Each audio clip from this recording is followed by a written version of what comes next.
శ్రీ లలితా త్రిపుర సుందరి దేవిని రాజరాజేశ్వరి దేవి, కామాక్షి దేవి పేర్లతో పిలుస్తారు. శ్రీ లలితా త్రిపుర సుందరి దేవి గురించి పూర్తి విషయాలు మనం ఈ వీడియోలో తెలుసుకుందాం. శివుడు భార్య అయిన సతీదేవి తండ్రి దక్షసుడు అతను ఒకరోజు పెద్ద యజ్ఞం చేస్తాడు. కానీ ఆ యజ్ఞంకి సతీదేవిని పిలవడు. అయితే యజ్ఞం చేస్తుంది తన తండ్రే కదా అని పిలవకపోయినా పర్వాలేదు అని సతీదేవి వెళ్తుంది. సతీదేవికి యజ్ఞం దగ్గర అవమానం జరుగుతుంది. దానికి బాధపడిన సతీదేవి అక్కడే దగ్నం చేసుకొని చనిపోతుంది. ఆ విషయం తెలిసిన శివుడు బాధతో అన్నిటినీ వదిలేసి ప్రపంచ అంచునికి వెళ్ళి అక్కడ జ్ఞానం చేస్తుంటాడు. అలా వేల సంవత్సరములు గడిచిపోతాయి. దేవతలందరూ శివుడిని ఎలాగైనా ముందులా మార్చాలని అనుకొని దేవతలందరూ మన్మధుడిని శివుడి దగ్గరకు పంపిస్తారు. ఆ శివుడి జ్ఞానం చెడగొట్టడానికి. అలా మన్మధుడు వేసిన బాణం తగిలి శివుడి జ్ఞానం మధ్యలోనే ఆగిపోతుంది.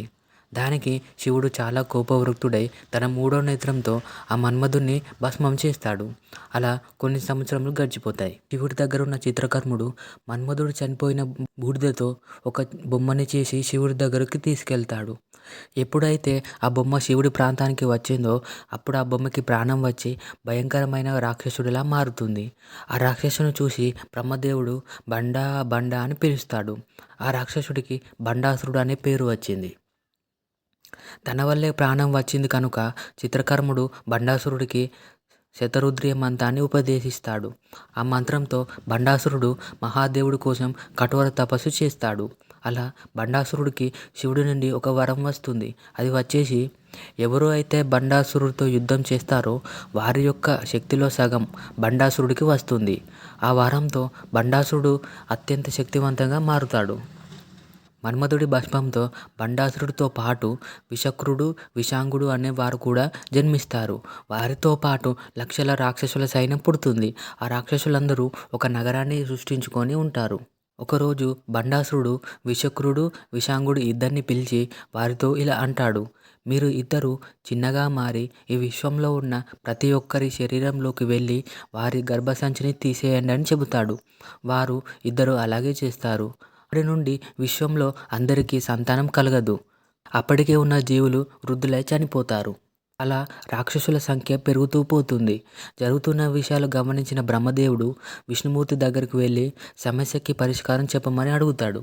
అప్పుడు తన దివ్య దృష్టితో చూసిన విష్ణుమూర్తి బండాసురుని చంపడం మన వల్ల కాదు అని, అది ఒక ఆదిపరాశక్తికి మాత్రమే సాధ్యమవుతుందని చెబుతాడు. ఆదిపరాశక్తి అయిన సతీదేవి చనిపోవడంతో అమ్మవారు ఈ అనంత విశ్వంలో కలిసిపోతుంది. అలాంటి సమయంలో అమ్మవారికి ఒక రూపం అంటూ లేకపోతే బండాసురుని చంపడం కష్టమవుతుంది. అందుకే మనమందరం ఆ మహాదేవుడి దగ్గరికి వెళ్ళాలి అని చెబుతాడు. దేవతలందరూ ఆ మహాదేవుడు శివుడి దగ్గరికి వెళ్ళి సమస్య గురించి చెబుతారు. ఆ సమస్యని అర్థం చేసుకున్న శివుడు వెంటనే వాయుదేవుడిని పిలిచి సప్త సముద్రాలు ఒకదాని మీద బలంగా వీచమని చెబుతాడు. దాంతో అక్కడున్న నీరు అంతా బయటకు వెళ్ళిపోతుంది.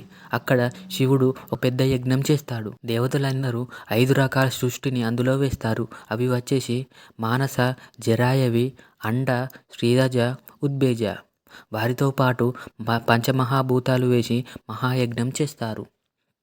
యజ్ఞం చివర్లో దేవతలు అందరూ ఆ యజ్ఞగుండంలో దూకేస్తారు. దాంతో వారందరి త్యాగాన్ని అర్థం చేసుకున్న ఆదిపరాశక్తి ఒక దివ్యమైన రూపంలో ప్రకాశిస్తూ వస్తుంది.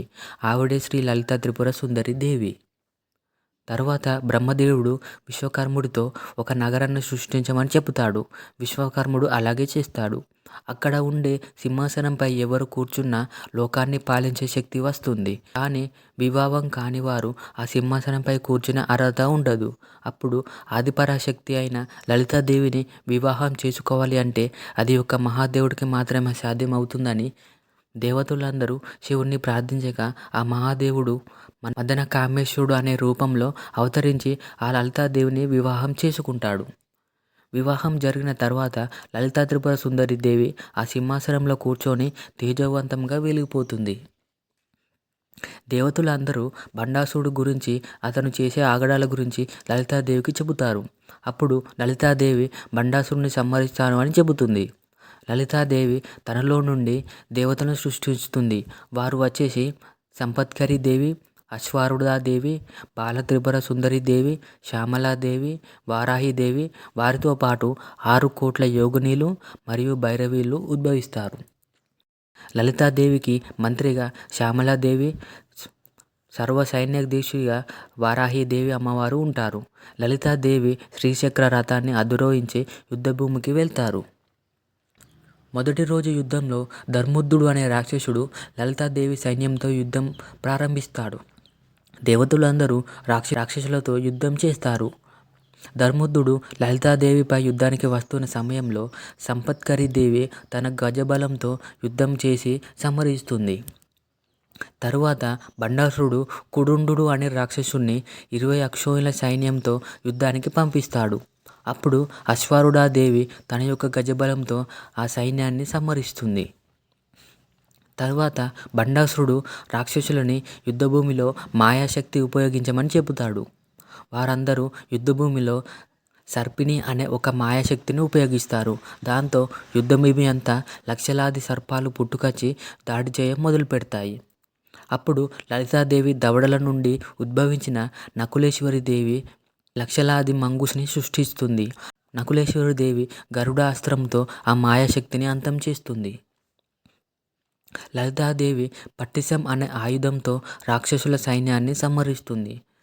తరువాత బండాసురుడు వరాహకుడు అనే ఒక రాక్షసుని అలాగే తన దగ్గర ఉన్న 7 సైన్యాధిపతులని యుద్ధానికి పంపిస్తాడు. ఆ 7 సైన్యాధిపతులకి సూర్యుడి నుండి ఒక వరం ఉంటుంది. అది వచ్చేసి ఆ 7 సైన్యాధిపతులు ఎవరి వైపు చూస్తారో వారందరూ కదలకుండా ఉండిపోతారు. అంటే ఒక బొమ్మలాగా ఉండిపోతారు అన్నట్టు. ఆ శక్తితో సైన్యాధిపతులు యుద్ధభూమిలోకి వచ్చి శత్రు సేనలపై చూడగానే శక్తి సేన అంతా అక్కడికక్కడే స్తంభించిపోతారు. వారు కదలకుండా ఉండిపోతారు. దాంతో రాక్షసుల సైన్యం శక్తి సైన్యం మీద దాడి చేస్తారు. ఆ విషయం తెలుసుకున్న వారాహిదేవి తన అంగరక్షకురాలైన తిరస్కరీ దేవిని పంపిస్తుంది. ఆ అమ్మవారు తన అస్త్రాలతో సైన్యాధిపతుల కళ్ళు కమ్మేలా తప్పిస్తుంది. వెంటనే తేరుకున్న శక్తి సైన రాక్షసుల సైన్యం మీద యుద్ధం చేస్తారు. ఆ 7 సైన్యాధిపతులని తిరస్కరీ దేవి సంహరిస్తుంది. అలా మొదటి రోజు యుద్ధం ముగుస్తుంది. బండాసురుడు విషంగుడితో ఇలా అంటాడు, రాత్రి అయితే రాక్షసులకి శక్తి పెరుగుతుంది కాబట్టి అందరూ రాత్రి సమయంలోనే సైన్యంని సంహరించండి అని చెబుతాడు. రాక్షసులు శక్తి సైన్యం మీద దాడి చేస్తారు. విషంగుడు వదిలిన బాణం తగిలి లలితాదేవి వింజమర్రి విరుగుతుంది. అప్పుడు లలితాదేవి జ్వాలామాలిని, వాహినివాసిని అనే 2 అమ్మవార్లని పిలిచి వెలుగును సృష్టించమని చెబుతుంది. అప్పుడు ఆ 2 అమ్మవార్లు యుద్ధభూమిలో అగ్నిని సృష్టిస్తారు.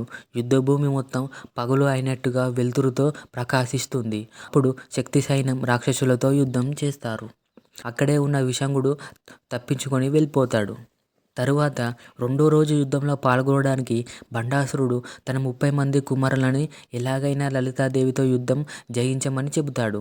అప్పుడు ఆ 30 మందిని ఎదుర్కోవడానికి బాలాత్రిపుర సుందరి దేవి వస్తుంది. లలితాదేవి బాలాత్రిపుర సుందరిని యుద్ధానికి పంపించడానికి అంగీకరించదు. కానీ బాలాత్రిపుర సుందరి దేవి పట్టుబట్టడంతో ఆమెని ఆశీర్వదించి యుద్ధానికి పంపిస్తుంది. యుద్ధభూమిలో బాలాత్రిపుర సుందరి నారాయణి అనే అస్త్రాన్ని ప్రయోగించి రాక్షసుల సైన్యాన్ని చంపేస్తుంది. తరువాత 30 అస్త్రాలను వేసి 30 మంది బండాసురుడి కుమారులను కూడా చంపేస్తుంది. 30 మంది కుమారులను పోగొట్టుకున్న బండాసురుడి కోపం రెట్టింపు అవుతుంది.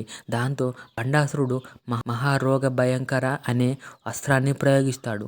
అప్పుడు అమ్మవారు నామాస్త్రాన్ని ప్రయోగిస్తారు.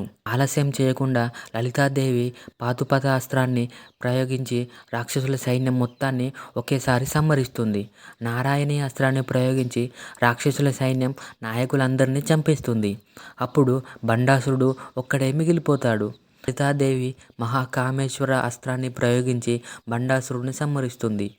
అలా 4 రోజుల పాటు సాగిన శక్తి సైన్య రాక్షసుల సైన్య యుద్ధం ముగుస్తుంది.